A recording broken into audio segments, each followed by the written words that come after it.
Welcome back to my new blog video. তো অনেকদিন পরে ব্লগ আসছে, কারণ এতদিন আমি ডিপ্রেশনে ছিলাম। আরে কি বলি, এত ডিপ্রেশন ভয়ঙ্কর জিনিস, আর সেটা নিয়ে আমি বেশি কিছু বলতে চাইনি। তো এখন বর্তমানে আমরা যাচ্ছি পরীক্ষা দিতে ভাই, ডাব্লিউবিপি এক্সাম। তো আজকে রয়েছে রবিবার, তো যাচ্ছি, দিতে পারবো কিনা সেটাও জানি না। ভাই এখন রাত্রি, ঠান্ডা, আমরা দাঁড়িয়ে আছি, আমি আছি, আমার সাথে অনিমেষ আছে। এই ঠান্ডায় ঠান্ডায় একজনের জন্য ওয়েট করছি ভাই। ঠান্ডায় মনে হচ্ছে পরীক্ষা না দিয়ে ভাই আজকে 5টা ট্রেন ধরতে হবে। অপেক্ষায় করছি একে ঠান্ডা ভাই, পরীক্ষা দেবো কিনা ভাবিটি ঘর পালিয়ে যাবো ঘুরে। এমনিতেও আমার হবে না হাইটা, এটা এটা ঠিক আছে, এর হয়ে যাবে।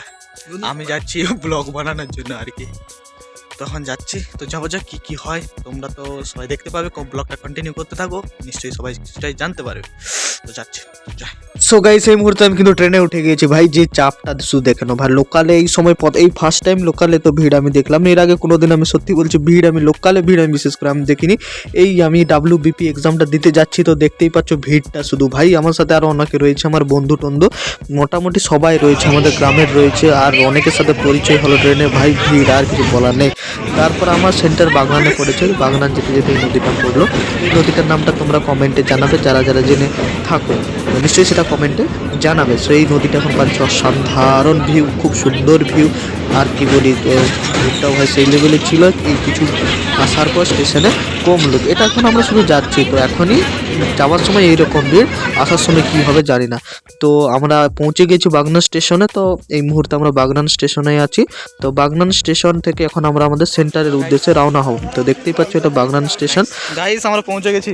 তো এখন আমরা এক্সাম সেন্টারের উদ্দেশ্যে রওনা হব। তো বাগনান স্টেশন থেকে এখন এক্সাম সেন্টারটা কোন দিকে আছে জিপিএস অন করতে হবে, গুগল ম্যাপ থেকে দেখে দেখে এখন আমরা ওই দিকে রওনা হয়ে যাব। তো এটা বাগনান স্টেশন, তো তোমরা অনেকেই জেনে থাকবে। তো কারা কারা বাগনান থেকে দেখছো নিশ্চয়ই সেটা কমেন্টে জানাবে, আর এই স্টেশনে গিয়েছে তো অবশ্যই জানাবে। তো এখন আমরা কলেজে যেদিকে রয়েছে উদ্দেশ্যে, সেই উদ্দেশ্যে রওনা হচ্ছি। তো আমার কলেজে পড়েছে, কারো স্কুলে পড়েছে। ভাই ডাব্লিউপি এক্সামটা একদিনে তো হচ্ছে না, আর কি বলি, আসার সময় যাই হোক একটা ভিড় ছিল, বাট যাওয়ার সময় যে কি হবে সেটা সত্যি আমরা জানি না। যাওয়ার সময় লোকাল অ্যামাউন্টে ওঠাটাই খুবই খুবই খুবই দুঃসাধ্য ব্যাপার হয়ে যাবে, যে ভিড়টা হবে আর কি বলি। তো সেটা আমি ভালোভাবেই বুঝতে পারছি। তো এখন আমরা এক্সাম সেন্টার হলের দিকে যাওয়ার জন্য আমরা স্ট্যান্ডে পৌঁছে গেছি। তো এখানে টোটো বাস কিছু একটা ধরবো, বাট ধরবো বলে তো ভাবছি না, কারণ আমাদের এক্সাম সেন্টার কাছেই আছে। এটা হচ্ছে আমি তো চিনো, আর এই যে আমার সাথে নয়ন আছে। তো একে অনেক ব্লগ ভিডিওতে তোমরা দেখেছো। তো এ এসেছে আমাদের সাথে, শুধুটা আসছে, এর কোনো এক্সাম নেই কো, মোটামুটি সে আসছে। তো সে আসছে এক্সপিরিয়েন্স নেবে, অমনিতে আমাদের সাথে এসেছে। তো এর বন্ধুর সাথে এসেছে, তো স্কুলের ফ্রেন্ডদের সাথেও এসেছে। তো বাসে ট্রেনে এসে দেখা হলো। তো আমাদের এক্সাম অনেকক্ষণে শেষ হয়ে গিয়েছে, তো সেটা আর করে দেখালাম না এক্সাম সেন্টার। তো এখন আমরা খাবো, তো বিরিয়ানি খাওয়া হবে তো সেই লেভেলের। তো তার জন্য আমরা বিরিয়ানি নিয়ে নিয়েছি ভাই। পুরা 100 কত করে পড়লো, 120 না 30 টাকা করে প্লেট পড়লো। তো আমি দেইনি ভাই, আমাদের ক্যাশিয়ার যে আছে সে পেমেন্ট করেছে ভাই। এখন খাওয়া দাওয়া হোক, খাওয়া দাওয়া অনেক পরীক্ষা হলো ভাই, কি বলবো, 12টার সময় থেকে 1টা পর্যন্ত পরীক্ষাটা শুরু হয়েছে। তো তার আগে ভাই 8টা সাড়ে 8টার সময় আমরা হলে ঢুকেছি, আর কি বলি সে অবস্থা, ধৈর্যের পরীক্ষা নিচ্ছিল আর কিচ্ছু না।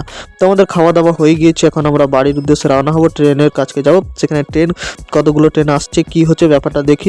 আর ভাই হোয়ার ইজ মাই ট্রেন অ্যাপ্লিকেশনটা তো আজকে কোনো কাজই করছে না, উল্টা পাল্টা ইনফরমেশন দিচ্ছে আর কি বলি। তো দেখতেই পাচ্ছ শুধু ভিড়টা দেখলো স্টেশনে ভাই, অসাধারণ ভিড়। আর সেটা আমি আর কিছু বলতেই চাই না, ভিড়টা আমরা 2টো ট্রেন মিস করেছি। লোকালে যে ভিড় বাপরে বাপ, এখন সবার একসাথে এক্সাম শেষ হয়েছে না, তার জন্য আমি একবার তো উঠে গিয়েছিলাম ট্রেনে, তারপর দৌড়ে নামেছি ভাই, কি আর বলি।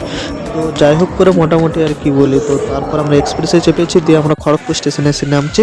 তো এটা হচ্ছে খড়গপুর স্টেশন, দেখতেই পাচ্ছ। তো এখান থেকে আবার মাধপুর স্টেশন আমরা যাব লোকালে, তো ভিড় হবে না, তো সেখান থেকে সোজা বাড়ি যাব। সো আজকের ভিডিওটা আর বেশি বড় করছি না। সো আজকের ভিডিও আমি এখানে এন্ড করে দিলাম। সো দেখা যায় নতুন ভিডিওতে, কারা কারা ডাব্লিউবি এক্সাম দিতে গিয়েছিল নিশ্চয়ই সেটা কমেন্টে জানাবে। সো দেখা যায় নতুন ব্লগ ভিডিওতে।